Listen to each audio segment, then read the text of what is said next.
పెద్దపల్లి జిల్లా కేంద్రంలోని అమరవీరుల స్తూపం వద్ద విరాసం మరియు ప్రజా సంఘాల ఆధ్వర్యంలో ఈరోజు కరపత్రంను ఆవిష్కరించారు. ఈ సందర్భంగా విరాసం ఉమ్మడి కరీంనగర్ జిల్లా కన్వీనర్ బాలసాని రాజయ్య, పౌర హక్కుల సంఘం రాష్ట్ర సహాయ కార్యదర్శి మాధవ కుమారస్వామిలు మాట్లాడుతూ గత 10 ఏళ్ల బీజేపీ మోడీ పాలనలో హిందుత్వకరణ, కార్పొరేటీకరణ పెరిగినట్లుగానే వాటికి వ్యతిరేకంగా ప్రజా పోరాటాలు ఉధృతమయ్యాయని అన్నారు. గురువారం 4 జూలై ఉదయం 10:30 గంటల నుంచి సాయంత్రం 6 గంటల వరకు జరిగే సదస్సు సంబంధించిన కరపత్రాన్ని ఈరోజు 2 జూలై 2024న పెద్దపల్లిలోని తెలంగాణ అమరుల స్తూపం వద్ద ఈ కరపత్రాన్ని విరసం, పౌర హక్కుల సంఘం, తెలంగాణ ప్రజా ఫ్రంట్, రైతు సాధనల సమితి,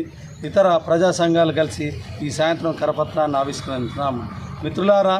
విరసం ఆవిర్భావ సభలో ఆనాడు 4 తారీఖు నాడు జరగబోయే మీటింగ్లో బీజేపీ ప్రభుత్వం గత 10 సంవత్సరాలుగా దేశంలో అధికారంలోకి వచ్చిన తర్వాత తన 10 ఏళ్ల కాలంలో రైతులకు, కార్మికులకు, ఆదివాసీలకు, మైనార్టీలకు వీళ్ళందరికీ వ్యతిరేకంగా కార్పొరేట్కి అనుకూలంగా ఎన్నో జీవోలు, చట్టాలను తీసుకొని వచ్చి 3 వ్యవసాయ చట్టాలు, 3 విద్యుత్ సవరణ చట్టాలు, జీఎస్టీ, నోట్ల రద్దు నుంచి మొదలుకుంటే ఇన్ని యువపా సవరణలు ఇవన్నీ చేసి ప్రశ్నించే గొంతుకలుగా ఉన్న మేధావులను కూడా అక్రమంగా అరెస్టు చేసి జైల్లో నిర్బంధించి తన 10 ఏళ్ల పాలన అనంతరం 3వసారి అధికారంలో రావడం కోసం ఎన్నో వాగ్దానాలతోటి ఈసారి 400 సీట్లు, 370 సీట్లు దేశంలో విభిన్న ప్రాంతాలకు అయోధ్యలోని రామ జన్మభూమి నుంచి వెళ్ళి అక్షింతలు పంపించిన నేపథ్యంలో ప్రజలందరూ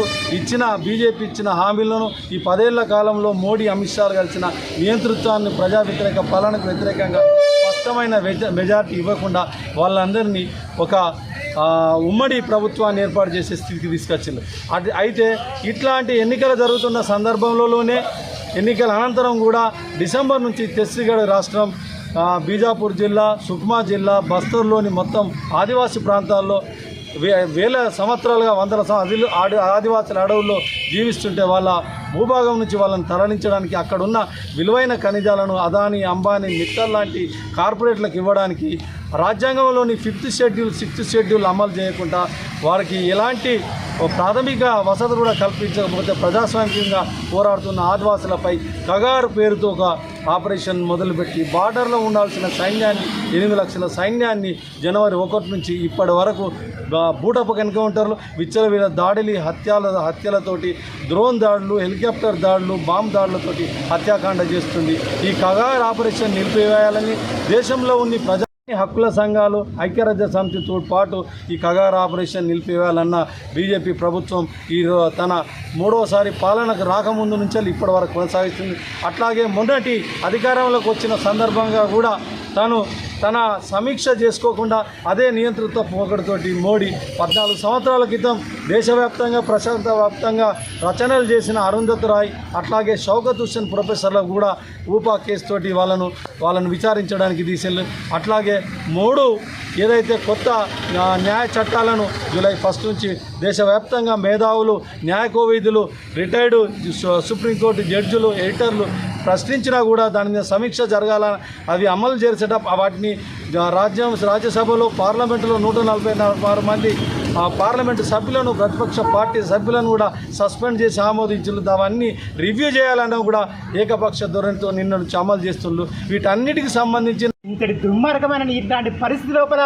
ఈ 4వ తారీఖు లోపల